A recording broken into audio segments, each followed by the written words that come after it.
Friends, welcome back to my channel. நாம் இன்னைக்கு பண்ண போகிறது சோஷியல் மீடியாவில் வைரலாக போயிட்டுருக்கிற ஒரு ட்ரிங்க், டால்கோனா காஃபி. இது பண்ணுறது ரொம்பவே ஈஸி. இதுக்கு தேவையான இன்க்ரீடியன்ட்ஸ் மூணு தான். எப்பயுமே நம்ம கிச்சனில் இருக்கும். இதோட டேஸ்ட்டும் ரொம்ப நல்லாயிருக்கும்.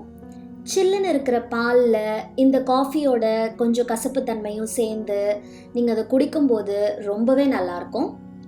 இப்போது இந்த டால்கோனா காஃபி எப்படி பண்ணுறதுன்னு பார்க்குறதுக்கு முன்னாடி அக்கறை சீமையிலேக்கு சப்ஸ்கிரைப் பண்ணிவிட்டு பக்கத்தில் இருக்க பெல் பட்டனை மறக்காமல் ப்ரெஸ் பண்ணிடுங்க. ஃபஸ்ட்டு இந்த மாதிரி ஒரு பெரிய பவுல் எடுத்துக்கோங்க. அதில் 2 டேபிள் ஸ்பூன் இன்ஸ்டன்ட் காஃபி நம்ம சேர்த்துக்கலாம். இதில் நீங்கள் இன்ஸ்டன்ட் காஃபி தான் யூஸ் பண்ணணும். அது கூடவே 2 டேபிள் ஸ்பூன் சர்க்கரை சேர்த்துக்கலாம். 2 டேபிள் ஸ்பூன் தண்ணி சேர்த்துக்கலாம். இப்போ நாம டைமர் ஸ்டார்ட் பண்ணிட்டு இதை பீட் பண்ண ஆரம்பிக்கலாம். இது எந்த கன்சிஸ்டன்சி வரைக்கும் நீங்க பீட் பண்ணணும்னு நான் காட்டுறேன். அதுக்கு எவ்வளோ டைம் ஆகுதுங்கிறதையும் நம்ம பார்க்கலாம். அதுக்கு தான் நான் டைமர் வச்சிருக்கேன். இப்போ பீட் பண்ண ஆரம்பிக்கலாம்.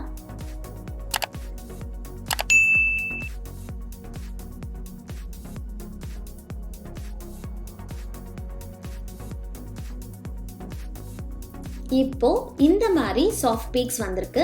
டைம் நமக்கு 12 மினிட்ஸ் ஆயிருக்கு. இன்னும் கொஞ்சம் நமக்கு ஸ்டிஃபா வரணும் பீக்ஸ். இன்னும் ஒரு 2-3 மினிட்ஸ் நம்ம அடிச்சுட்டு எப்படி இருக்குன்னு பார்க்கலாம்.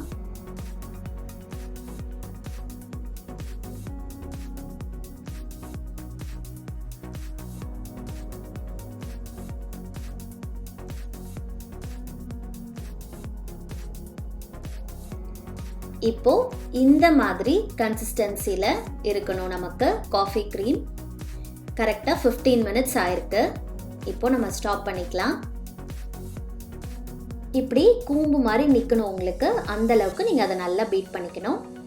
இப்போ இதை சர்வ் பண்றதுக்கு கிளாஸ்ல பாதி அளவுக்கு பால் ஊற்றிக்கோங்க. மேலே நாம் விப் பண்ண இந்த காஃபி க்ரீமை வச்சு நீங்கள் குடிக்கிறதுக்கு முன்னாடி நல்லா கலந்து விட்டுட்டு குடிக்க வேண்டியதான்.